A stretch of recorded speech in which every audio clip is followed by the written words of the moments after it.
Olá, seja bem-vindo à aula em que falaremos sobre políticas econômicas. Trataremos sobre política monetária, política fiscal e política cambial. Inicialmente, antes de entrarmos em detalhes sobre as políticas econômicas, falaremos de forma geral sobre cada uma delas. A política monetária, ela trabalha com a quantidade de moeda que está à disposição em uma economia.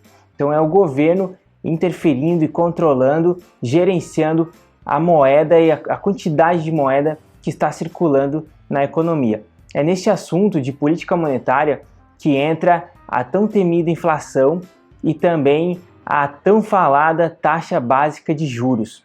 Em segundo lugar, a política fiscal ela vem como um controle, uma gestão do balanço daquilo que o governo arrecada contra aquilo que o governo possui de gastos. E a política cambial, por sua vez, ela trabalha com a administração da taxa de câmbio de um país.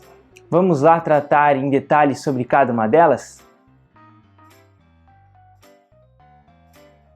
Bom, a política monetária ela é executada no Brasil pelo Banco Central. Ele é o órgão executor da política monetária e, para isso, ele se utiliza de alguns instrumentos. Falaremos aqui sobre 4 desses principais instrumentos. O primeiro é o depósito compulsório. Nele, o Banco Central obriga os bancos a depositarem parte dos recursos que captam dos seus clientes. Esses recursos que eles captam dos seus clientes pode ser tanto por depósitos à vista, como é o caso das contas correntes, ou por depósitos a prazo, como é o caso dos CDBs, também pela caderneta de poupança. E todos esses valores captados por parte dos bancos em relação aos seus clientes, eles precisam então depositar parte em uma conta do Banco Central, junto ao Banco Central. Então cada um dos bancos eles possuem uma conta no Banco Central e depositam parte dos valores que recebem como depósitos e recursos captados dos seus clientes. Por que o Banco Central exige então o depósito compulsório e como que isso faz parte de um instrumento de política monetária? Quando o Banco Central ele tem uma parcela dos recursos de todos os bancos junto dele, ele consegue então ter o controle de tudo aquilo que existe de moeda na economia e com esse controle ele consegue fazer uma melhor gestão da quantidade de moeda que está disponível na economia. Então ele consegue trabalhar melhor com a política monetária dessa forma. O segundo instrumento de política monetária é o chamado redesconto.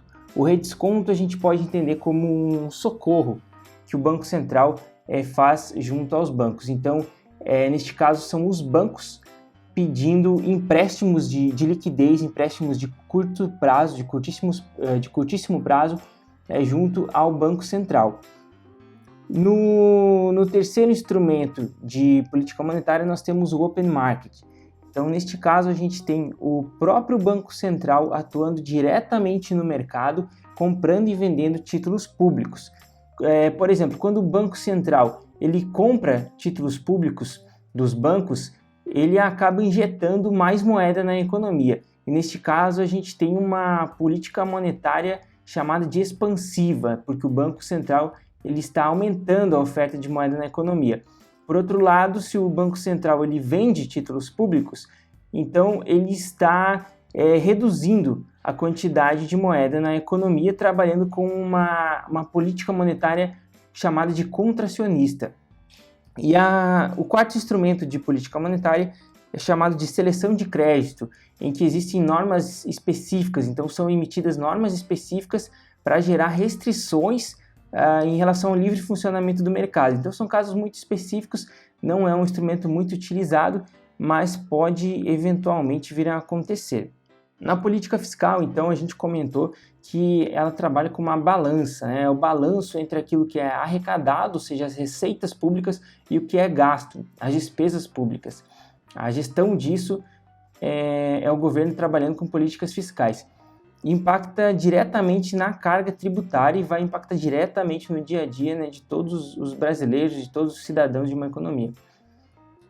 Para isso, o governo ele procura, então, sempre aumentar as suas receitas e reduzir as suas despesas. Essa é a grande chave da política fiscal. Para aumentar as receitas, ele pode trabalhar na questão de reformas tributárias com vistas a melhorar a capacidade do Estado de arrecadar. E claro que isso acaba onerando o contribuinte, né?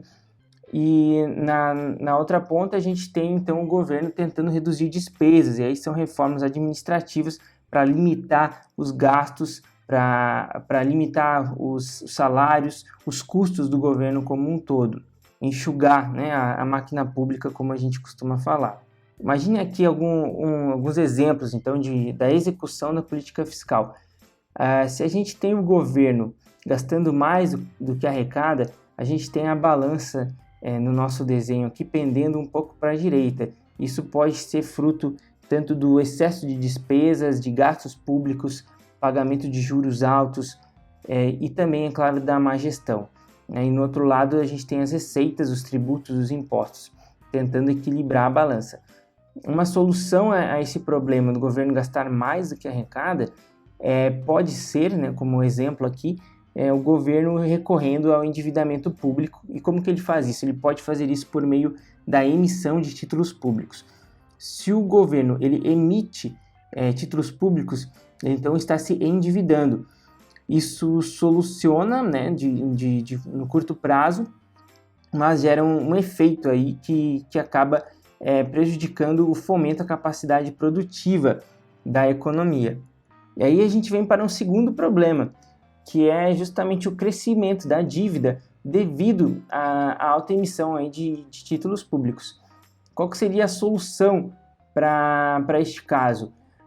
Imagina que se a gente tem, por exemplo, a dívida crescendo, na contrapartida os ativos do governo, no caso aqui do exemplo da União, eles deveriam também crescer proporcionalmente aí junto com a dívida, certo? Imagine o caso também o caso de uma pessoa física mesmo, né? Se você se endivida, você espera que essa dívida ela vale a pena de alguma forma, que você consiga compensar ela aumentando o seu patrimônio mais do que aquilo que você está pagando de dívida.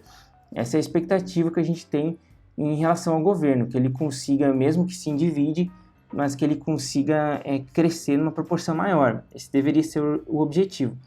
Um exemplo seria o governo, então, emitindo títulos públicos, por exemplo, para realizar uma capitalização, seja no Banco do Brasil ou no BNDES.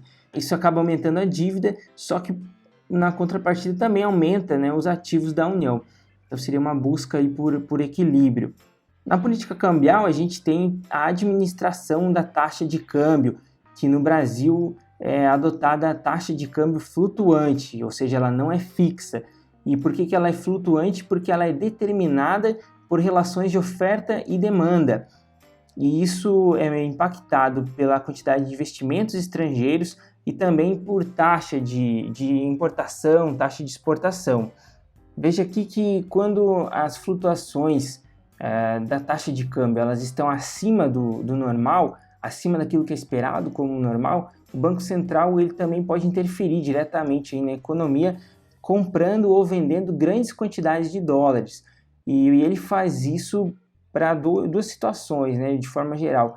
A primeira é para impedir a queda excessiva do dólar, né, e para isso o Banco Central entra comprando dólares. E ele também pode entrar vendendo dólares em grande quantidade se o objetivo for impedir uma alta excessiva do dólar.